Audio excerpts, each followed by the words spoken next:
Olá, sejam bem-vindos ao Descomplicando a Bíblia. Por aqui nós estudamos a palavra de Deus, procuramos viver segundo os ensinamentos de Jesus, de forma prática, olhando para os nossos dias, procurando entender e compreender a partir das Escrituras o mundo que nós vivemos. Hoje eu quero continuar lendo com vocês Neemias. Vamos recapitular rapidinho? No vídeo anterior nós conversamos e definimos o vídeo numa palavra, e a palavra é aliança. Foi no vídeo anterior, no capítulo 9 de Neemias, que nós vemos o povo reafirmando a sua aliança com Deus. Nós temos a história aí de um líder reformista que liderou o povo de Israel na reconstrução dos muros da cidade a partir da ordenança do Senhor.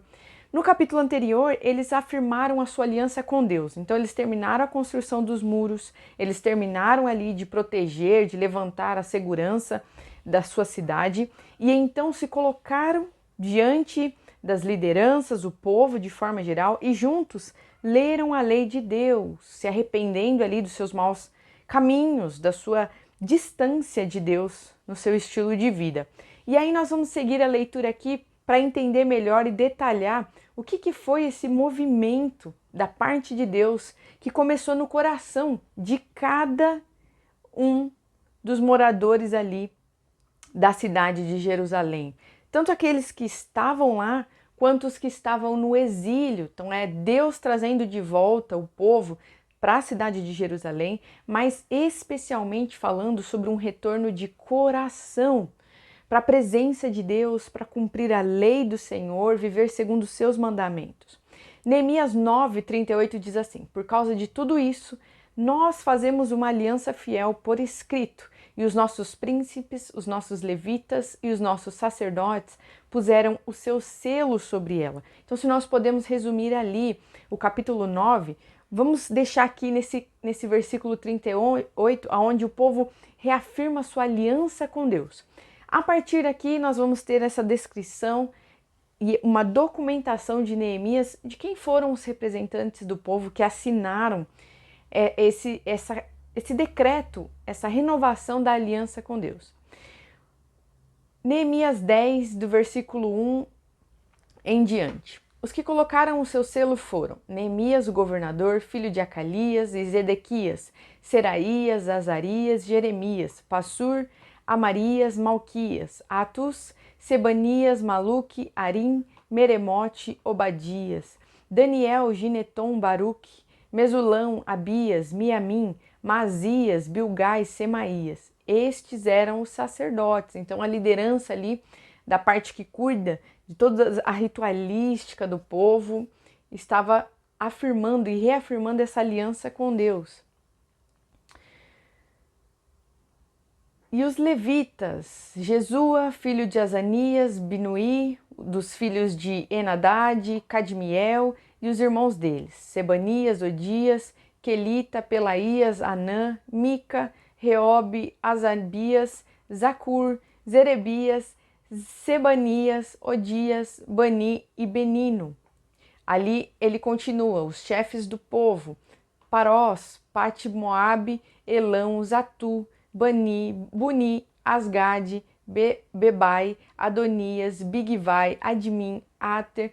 E ele vai falando, gente, ele segue isso até o versículo 27. Então, detalhadamente, como nós já conversamos aqui no canal, o relato de Neemias também é documental histórico, então ele traz detalhes de quem estava envolvido na construção dos muros, na reestruturação da cidade, como também quem estava selando um compromisso com Deus de guardar a lei do Senhor. Se nós continuarmos aqui no versículo 28, diz assim: o resto do povo, os sacerdotes, os levitas, os porteiros, os cantores, os servidores do templo e todos os que tinham se separado dos povos de outras terras para seguirem a lei de Deus, com as suas mulheres e os seus filhos e as suas filhas, todos os que tinham saber e entendimento, firmemente aderiram aos seus compatriotas, os nobres, e prometeram com juramento e sob pena de maldição que andariam na lei de Deus, que foi dada por meio de Moisés, servo de Deus, que guardariam e cumpririam todos os mandamentos do Senhor nosso Deus, e os seus juízos e os seus estatutos, que não dariam as suas filhas em casamento aos povos da terra, nem escolheriam as filhas deles para casar com seus filhos, que se os povos da terra trouxessem qualquer mercadoria ou qualquer cereal para vender no dia de sábado, nada comprariam deles no sábado, nem em dias santificados, e que no 7º ano abririam mão da colheita e de toda e qualquer cobrança.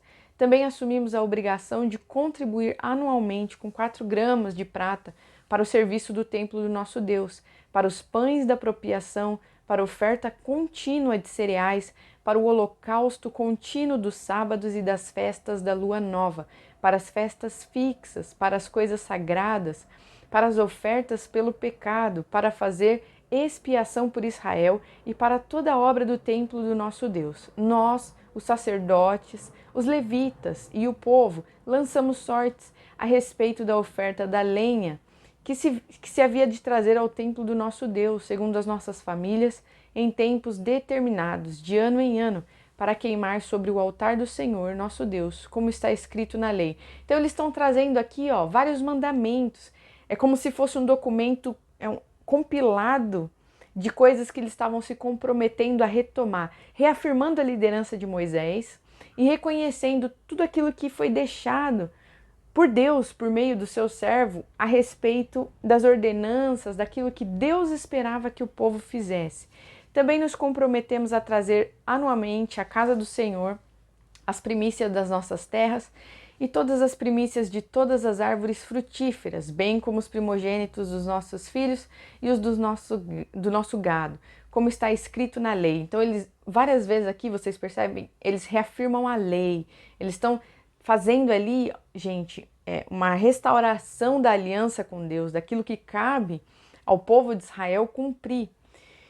Bem como os primogênitos dos nossos filhos e os do nosso gado, como está escrito na lei, assumimos a obrigação de trazer ao templo do nosso Deus, aos sacerdotes que ministram nele, os depósitos do templo do nosso Deus, as primícias da nossa massa, as nossas ofertas, o fruto de toda a árvore, o vinho e o azeite. Também nos comprometemos a trazer os dízimos da nossa terra aos levitas, pois a eles cumpre receber os dízimos em todas as cidades onde há lavoura. O sacerdote, filho de Arão, estaria com os levitas quando estes recebessem os dízimos, e os levitas trariam os dízimos dos dízimos ao templo do nosso Deus, aos depósitos da casa do tesouro, porque os filhos de Israel e os filhos de Levi devem trazer as ofertas do cereal, do vinho e do azeite para aqueles depósitos, porque ali estão os utensílios do santuário, bem como os sacerdotes que ministram, e também os porteiros e os cantores.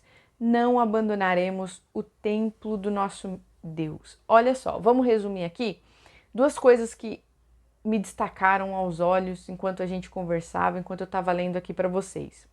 Nós podemos resumir esse capítulo de 2 formas. 2 pontos importantes aqui, o povo está reafirmando diante de Deus e selando um compromisso com o Senhor. Primeiramente, o cumprimento da lei. Então, eles estavam se comprometendo, e isso ficou muito claro aqui para nós, que eles andariam em obediência ao Senhor, a partir do que foi deixado por meio da Torá, por meio dos escritos, da lei de Deus. Eles estavam reafirmando e reconhecendo que a lei que eles tinham vinha da parte do Senhor.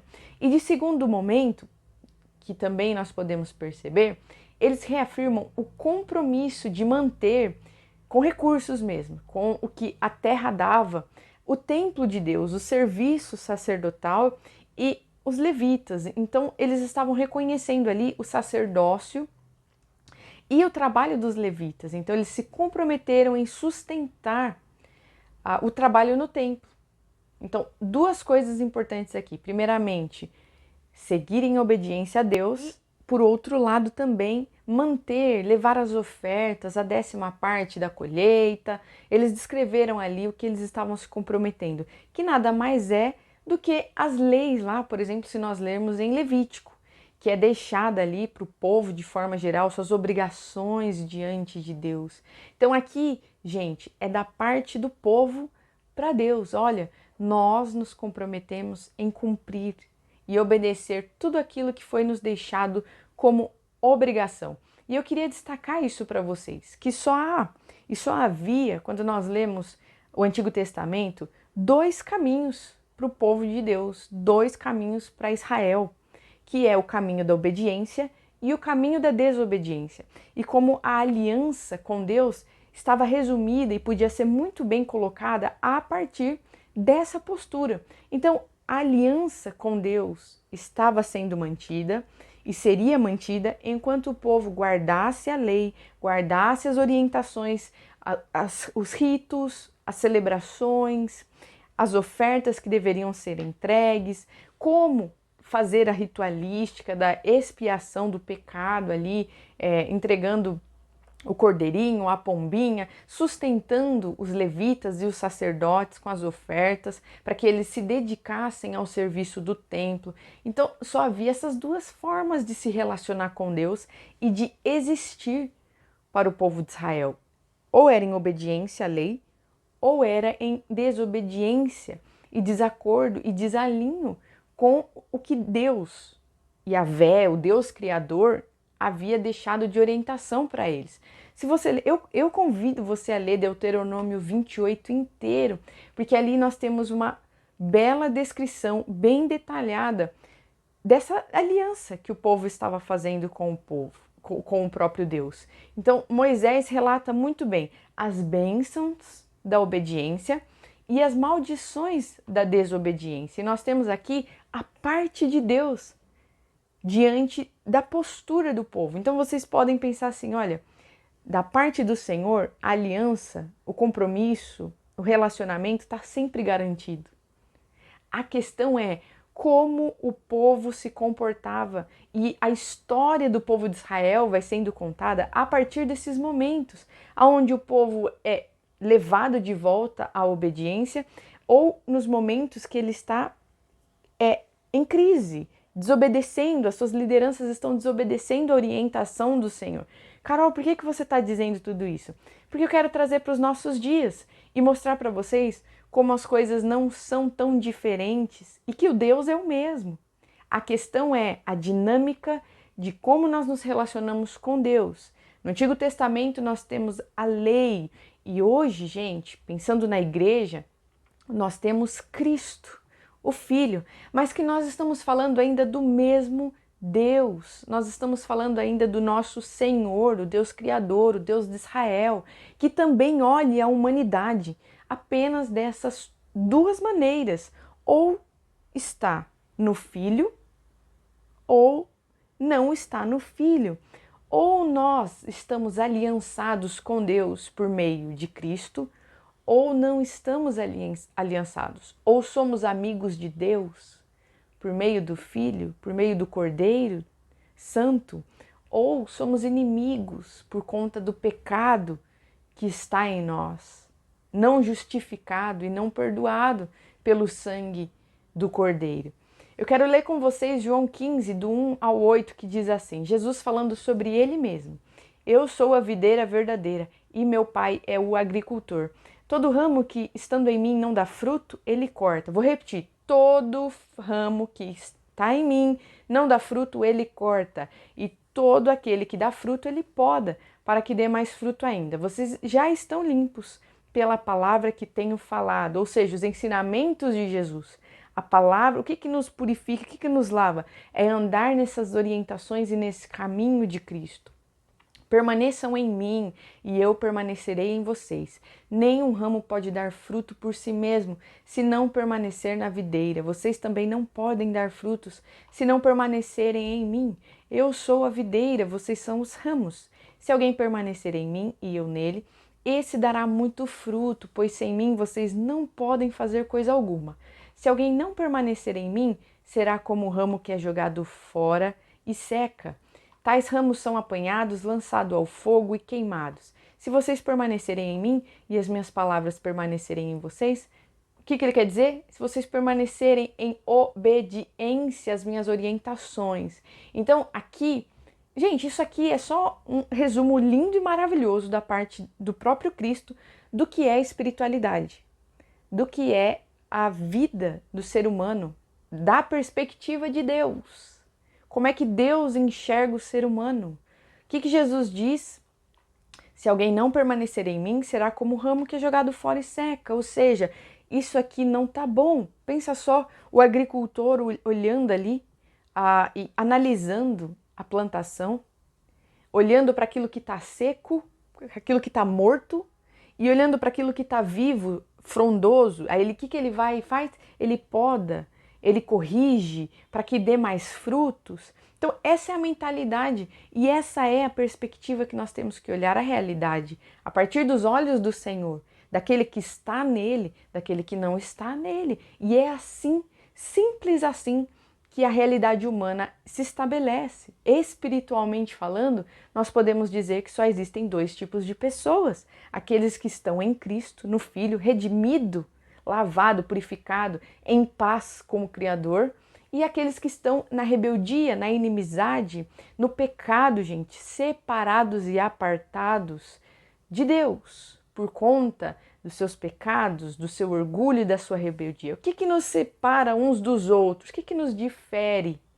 Simplesmente o Filho. Não é nem a condição do pecado, porque nós ainda estamos aqui e pecamos, assim como o ímpio também peca. A diferença é que aos olhos de Deus nós fomos lavados pelo sangue do Filho dele. Estamos em paz, fomos perdoados, fomos redimidos.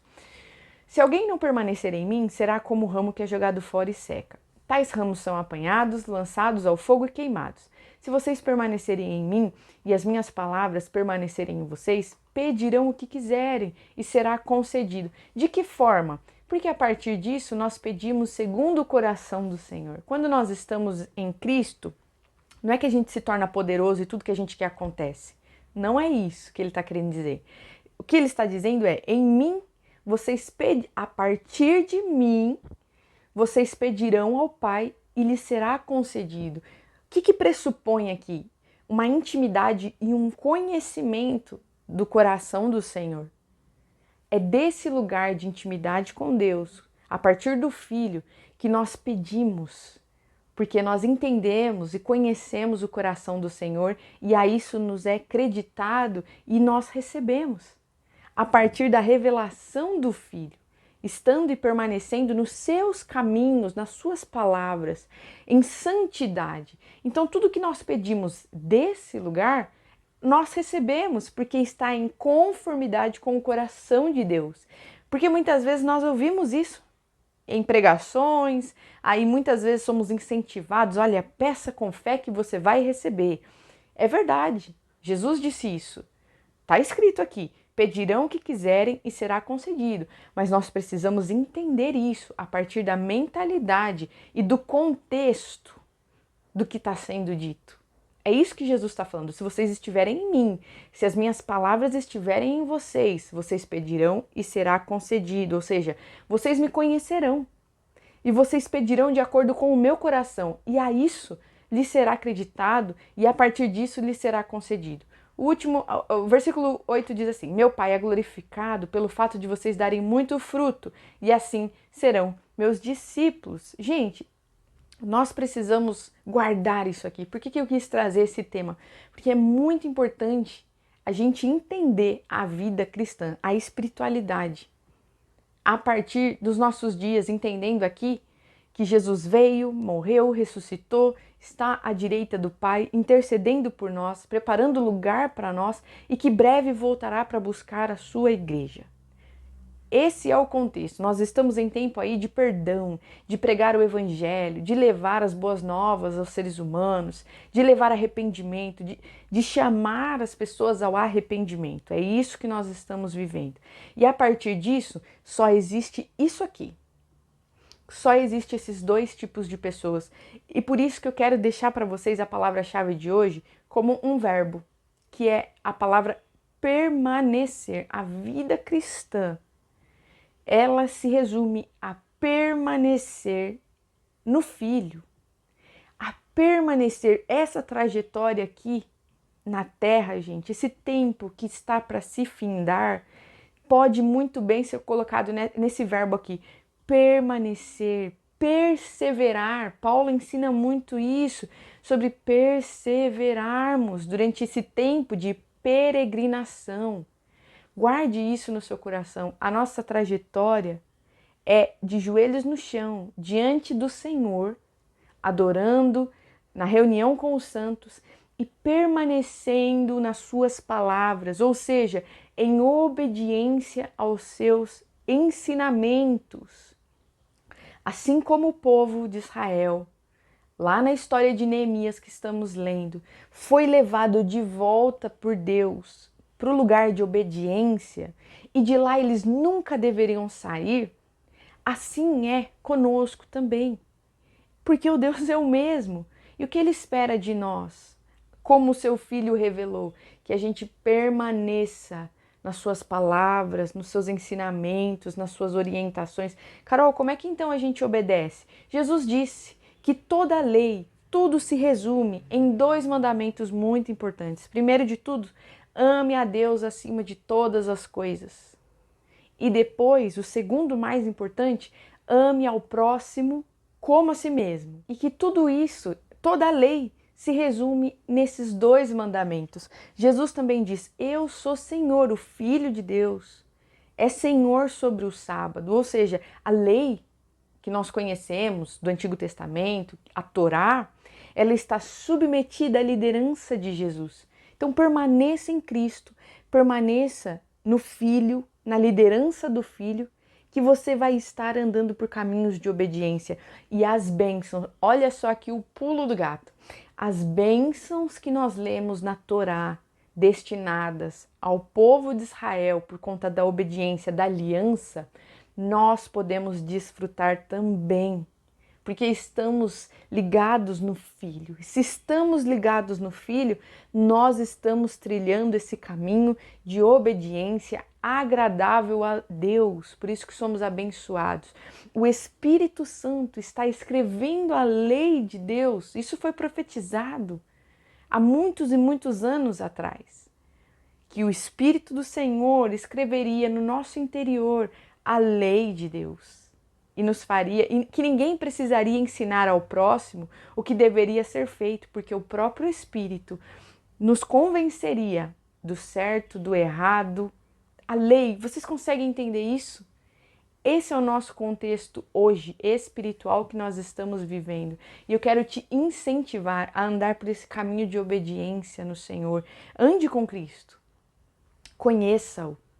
Conheça a sua história, conheça a palavra, conheça as escrituras, conheça-o por experiência, por andar com ele, orando, entoando cânticos, estando em comunidade com os irmãos na fé. Ande com Cristo, permaneça no Filho. Como, Carol?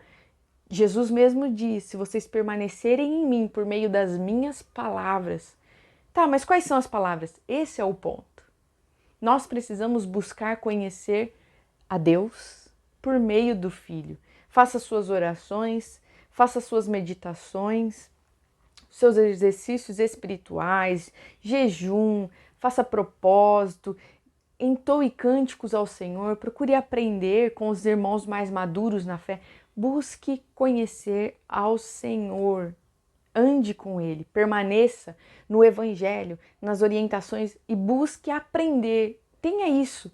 Como eu posso crescer, Senhor? Me leva, me conduz, me mostra o caminho que você tem para mim, para que a gente possa galgar lugares de maturidade. Você pode ter certeza que o Espírito Santo vai te conduzir, te colocando perto de pessoas que vão te ensinar, te colocando e te apresentando ministrações, ou então livros, te conduzindo por meio da Escritura. Deixa que o Espírito Santo conduza a sua vida a partir deste lugar de permanecimento em obediência. Novamente, gente, assim como Deus, aquele Deus de Neemias, levou e estava conduzindo o coração do povo para voltar para o lugar de obediência, de resguardo e de zelo pela antiga aliança, hoje o Espírito Santo de Deus trabalha dentro de nós, nos transforma, molda o nosso coração para que estejamos em conformidade e em obediência, resguardando e zelando pela aliança perfeita, maravilhosa e eterna que nos é concedida com Deus por meio do Filho, o nosso sumo sacerdote, Jesus Cristo. Espero que o vídeo de hoje tenha te esclarecido, tenha te ajudado a compreender melhor o Deus do Antigo Testamento, o Deus do Novo, como eles são a mesma pessoa, aonde Jesus se encaixa nisso tudo e como nós podemos conseguir ir em direção àquilo que o Senhor tem para as nossas vidas. Deus abençoe vocês e até o próximo vídeo.